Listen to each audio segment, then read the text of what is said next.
Hi, this is Dr. Karen Shackelford, and I'm going to share with you some writing tips for psychology researchers and scholars.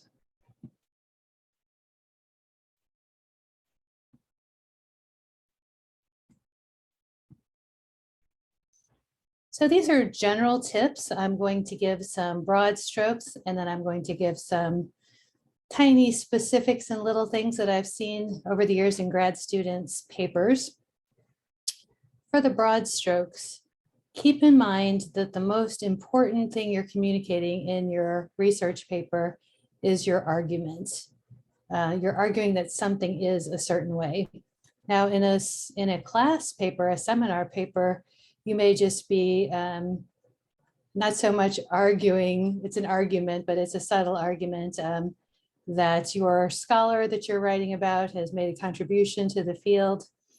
On that subject, I've read a great number of papers that are biographies of social psychologists, a little bit of their life and a little bit of their research contributions. Try to get real specific when you talk about their research contributions. It's okay to make a sweeping statement, but I get a lot of generic statements that are like, this scholar contributed to psychology. You know, that is true, but try to make it a little bit more specific to your person. What are they known for? What are people talking about? What can you find on the web on them? What do they talk about in interviews? Something about what you could take away from them. I get a lot of papers on Philip Zimbardo, who is, by the way, turning 90 as I make this presentation this year. Zimbardo, so much can be said about him, so you can make it pointed towards the material that you've covered in your paper. So Philip Zimbardo has so many different topics that he's covered and many types of contributions. So another thing students ask me a lot is, do I have to cover their entire career? And in a relatively short paper, you cannot do that. So you might pick one of their main research areas. You could pick two and tie them together. There's relatively unlimited things that you could do, but try to stick to the specifics. I'm a big believer in thesis sentences. Maybe we don't think about this in research articles enough. Here's the thing, everything should be a narrative. So an ongoing story, this, therefore that, therefore this thing, and I'm going to do this. So I always tell students, if you pick up a published article and you read the first sentences of the paragraphs of the introduction, it should be a narrative. It probably is a narrative if it got published. It's a narrative, not in the sense of there's a character and she solves mysteries and things like that. It's a narrative in the sense of a story that makes sense, that you are transitioning through step by step. And the thesis sentences really should be those steps. If you start with an outline, which I highly recommend you do, those steps, those thesis sentences will be in your outline. Now I confess, I wrote my own dissertation with no outline. What was I thinking? Terrible. I think I thought, I don't have time to do that. I got to get this sucker done. But what I was thinking in the background was, I have the narrative in my head and I will just dispense it.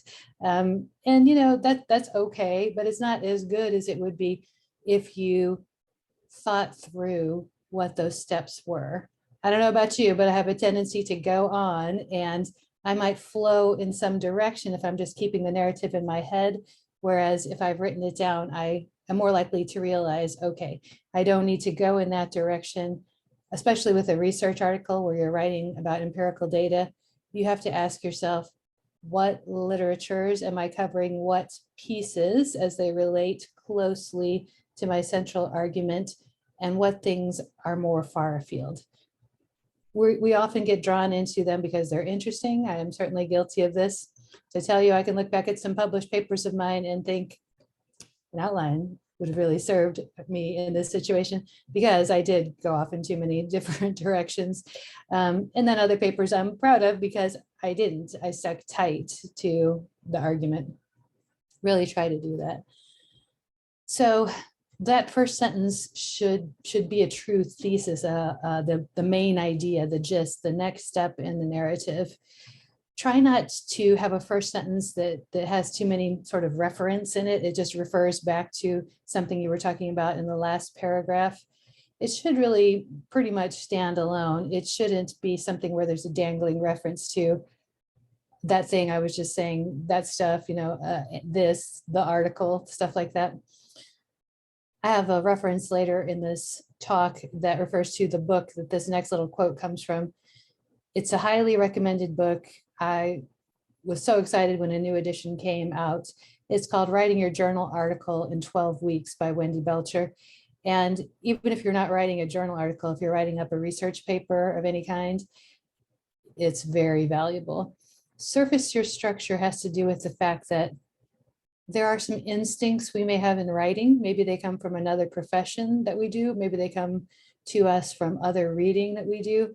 But in research writing, many things are true. You don't have suspense and then a big reveal at the end. That's not how it works.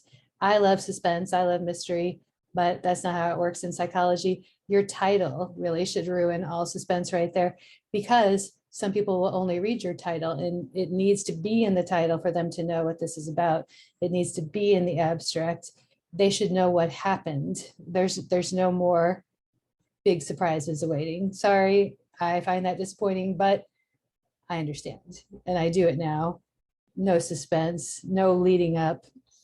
Surface your structure. Have a structure, have a plan, and speak aloud, if you will, those different parts of the structure. Don't leave it hidden. Make sure that you're saying A is true because of this evidence, B is true because of this evidence, C is true because of this evidence, and therefore, in this research study, we are going to predict this. Again, it's different depending on the content of the paper. If you're strictly doing a lit review, that's just a review, you may think, well, there's nothing for me to argue. There really kind of should be. It depends on how well you know this literature, how strong your argument can be. If you're a professional who's been publishing in this area, you know it very deeply, and so you can actually contribute some meaningful arguments. Wherever you are with that literature, if it's your dissertation, for example, you are working your way to being an expert on those arguments.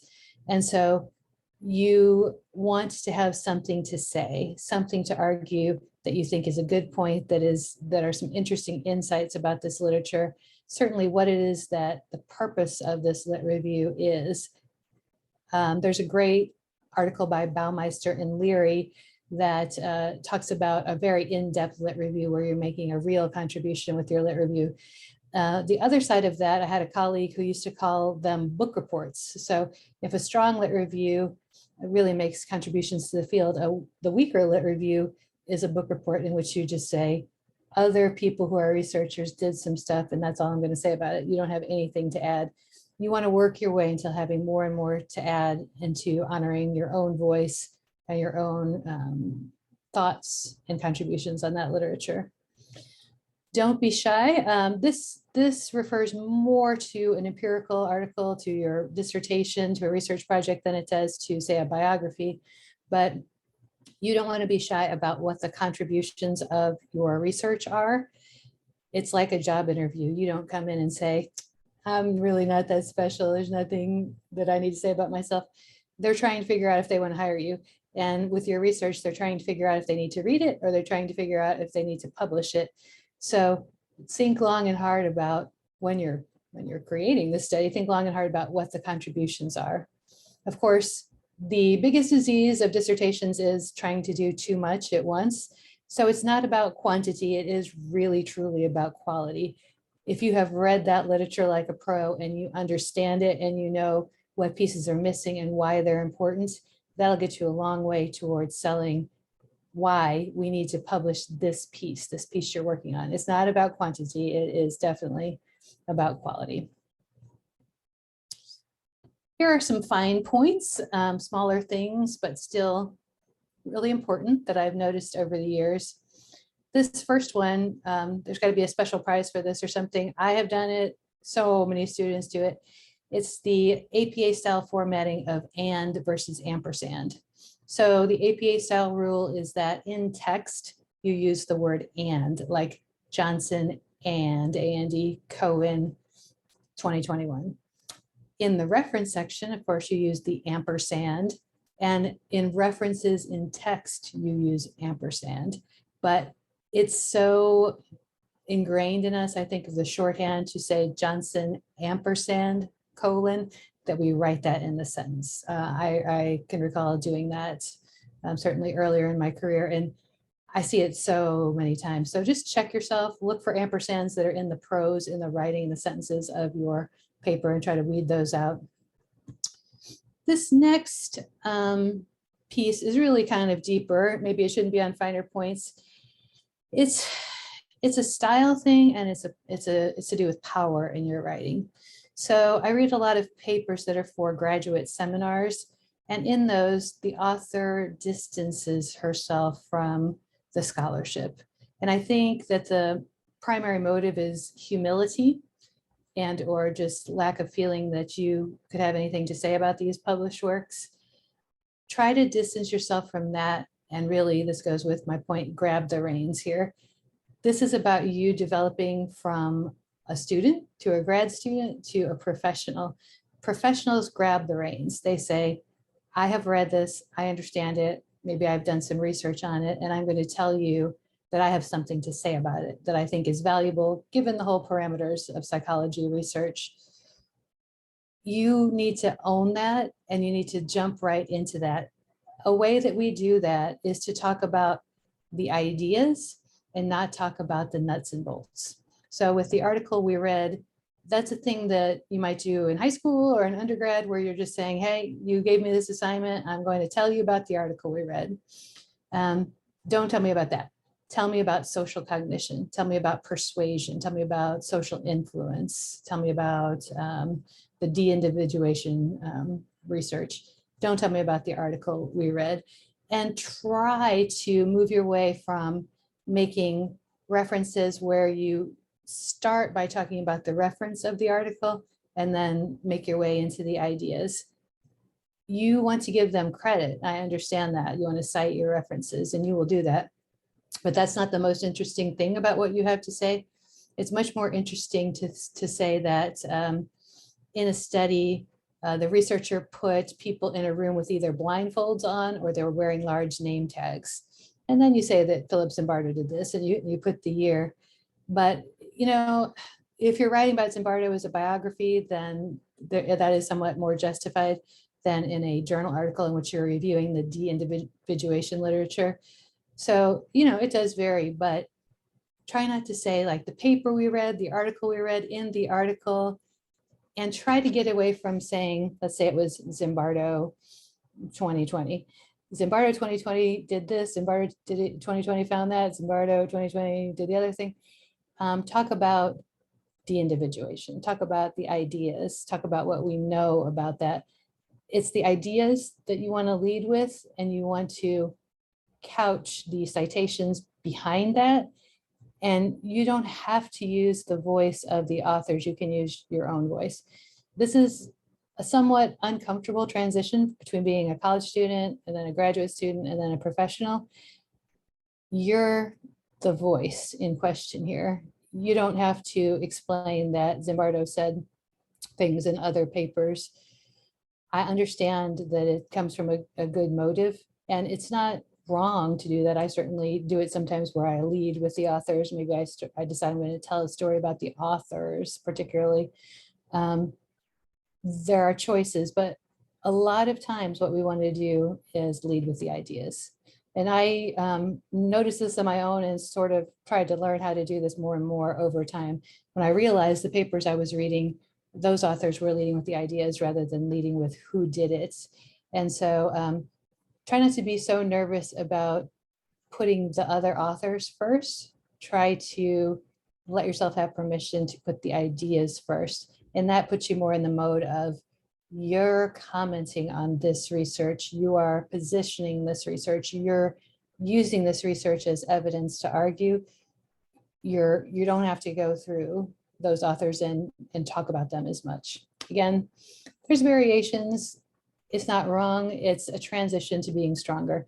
And let me stop and say here, a big point, writing research articles, research reports, professional papers in psychology is very difficult. And to me, it's like an art in that you could build a statue, you could paint a painting, you could write a book, and there would always be things you could make better. I can look at any of my writing, there's always things you could make better. It's really impossible to perfect, which I suppose is frustrating for perfectionists, but don't try to make it perfect. Try to prioritize the things that are important. Try to prioritize your argument, try to prioritize evidence, try to prioritize clarity, and just get your ducks in a row in terms of your references and different elements of APA style.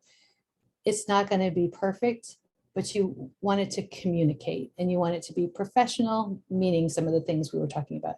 It has an argument. It is clear. You're using your terms and defining your terms. So little by little, if you haven't done it yet, I'm giving you permission, grab the reins and talk from your voice. You're the professional.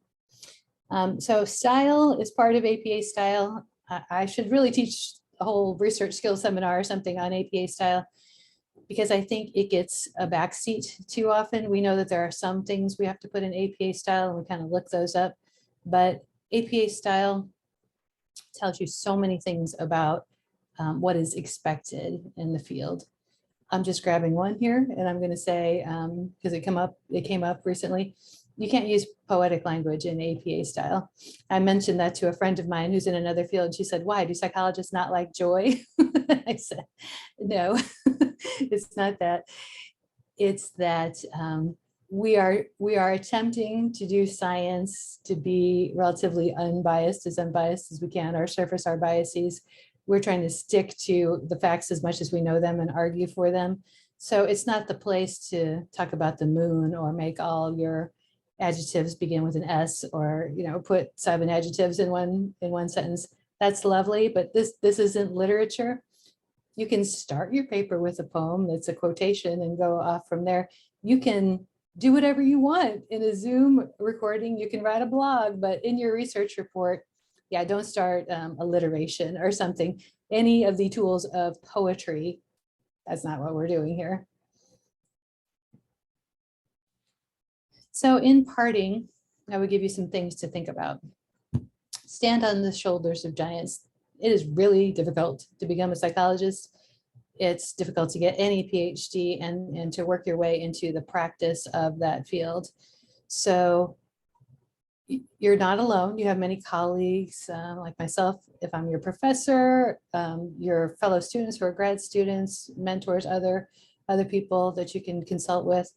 But you also have all the printed words that are out there. So I regularly still consult lots of articles if I want to answer the question, am I doing this right? What's the way that it's typically done? That's what I'm trying to do. Of course, I'm going to look at the APA manual and recheck if it's something really specific and just kind of a fact. But I want to look at the ways in which things are published in psychology and just have that in my mind. And a good way to do that is to grab articles, especially from a really good journal, look at how it's presented. Of course, I'm not saying plagiarize, I'm saying this is like, look for specifics, look for, if it says in the APA style, when you are in your method section and you're describing a survey you used to give the reliability, to give a sample item, things like that. And if you just look over many, just a stack full of publications on that topic, it'll sort of be clear to you, yes, this is what my colleagues will expect. And if it's not this way, they'll think, what happened? I mentioned Wendy Belcher's book, Writing Your Journal Article in 12 Weeks, now in multiple forms. I highly recommend going through it. It's a workbook. You can take it, you can put the chapters in different orders, but there are so many excellent points here about getting your work published and about honing your writing, specifically honing your arguments. Great for your dissertation. Jose Galvan has written a number of versions of a book called Writing Literature Reviews. If you feel shaky about this, if you're not sure how to cover literature, or if you just want to brush up, that is a place to start. I mentioned Baumeister and Leary have an article, Roy Baumeister and Mark Leary, two social psychologists, about writing excellent literature reviews. And in my courses, I teach what's called an author's notebook. And very briefly, that is about how you mine research articles for the most important information that you are going to need as you write about this. Definitely need this in your dissertation. You need a notebook full of your own notes about what's the method that they used in this study, what was the design, what were the main findings of a couple of the hypotheses, what are the important ideas, what are the quotes with page numbers, because you need those page numbers in APA style. What's your commentary about this? I put notes to myself all the time, telling myself I could do this study or that study based on ideas that I read in this particular study. So use those notes. Don't try to reinvent the wheel every time. It's such a great leap forward when you have excellent notes to go from. Same is true for writing a biography. If you're writing up several studies that Philip Zimbardo did, you want to have those points down, because they're down. You're not trying to recreate those or figure those out. So then you have room for the other niceties, the thesis sentence, the transitions, the flow. I forgot to cover one point, which I do want to point out. It was on one of my previous slides and I just skipped over it. You do have to explain yourself. I think I wrote it that way, explain yourself, meaning sometimes people write papers for seminars and they believe they're writing them to the professor, to me in that case. You're not writing it to me, you're writing it to your professional colleagues, anyone. And I say that because you want to make sure it's all self-explanatory. This is something of an art, but you want to define your terms just in general. Where's the line there? That's where it becomes a little bit of work and understanding what you need to define and what you don't need to define. The basics of research, we don't need to define those. We can just use our research terms. Generally, you're going to define the key terms in your paper if you're doing an empirical article, but make sure you are defining what you mean, whether it's an operational definition in your research or just the working idea that you're talking about. Zimbardo studied de-individuation. What is that? Just give us a quick definition of that as Zimbardo studied it. Don't assume, because I'm a social psychologist, just don't write the paper because I know what you're talking about. You got to write the paper. You have to, don't write it to me, don't write it to your professor, write it to all your colleagues in psychology or all your colleagues in the social sciences. Explain what you need to explain. Don't just jump over that, don't slide over that. That has to be in there or you're gonna lose people.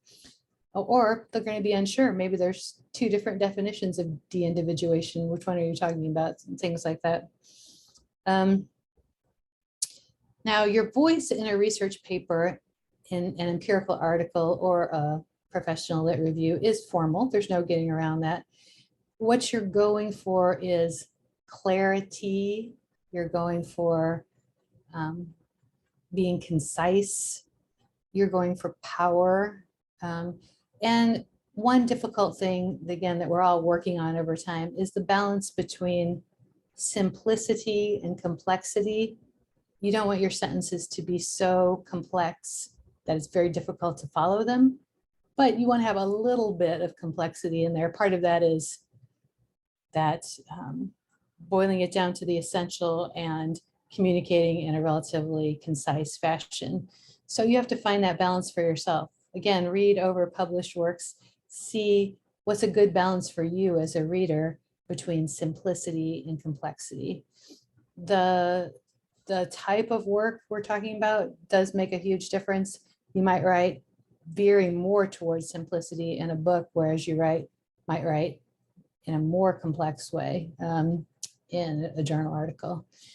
Even though it's formal, you can have style. Now, again, you can't use poetic language, but for instance, the social psychologist Dan Gilbert uses humor in many of his writings, more in his books, like the book Stumbling on Happiness, than in the journal article.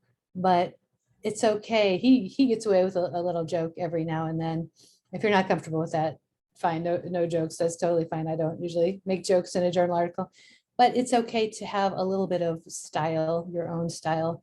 A lot of that has to do with just powerful language and wording. Clarity and powerful language have their own style. And if you do write books, blogs, or other things, then you can definitely bring in lots of examples, the sense of humor, or other types of style, whatever it is that comes with your unique voice. And finally, I will leave you with this parting thought. Psychology writing at a professional level has to do with the balance between the big picture and the details. I feel like we're always going back and forth, big picture and the details. Why are we doing this? Why is it important to people? What does it mean? And specifically, how did you find that body of articles? Specifically, what was your definition of this term? And so you want to look at it from both angles, both the broad, what's the gist? What does this mean? What should I take away from this? And from the tight of how am I doing this one sentence and trying to make it powerful but clear. Again, all of that is to say it's difficult and it's always imperfect, but that's not the bottom line here. The bottom line is not how imperfect all of our writing is. Writing still can be quite good. Writing still can do its job, be compelling. And let's not forget, psychology is so interesting. People care about what you have to write, and it's a great privilege to be able to live in the world of ideas and influence other people with your ideas. So keep that in mind, keep the excitement in mind, and don't be afraid. I try to give feedback on initial versions. Wendy Belcher, the author I mentioned, she believes in what she calls the crappy first draft. It's okay to have a crappy first draft and then clean that up. Sometimes that's all you have time for, and you just need to work on editing. Another colleague of mine said that good writing is really good editing. So start where you can start, make it stronger where you can make it stronger, and just understand that your aim is clarity and power, and it's about the ideas in the end. If the ideas can come forward and the writing doesn't get in the way, you're doing good. All right, that's all I have to share for today.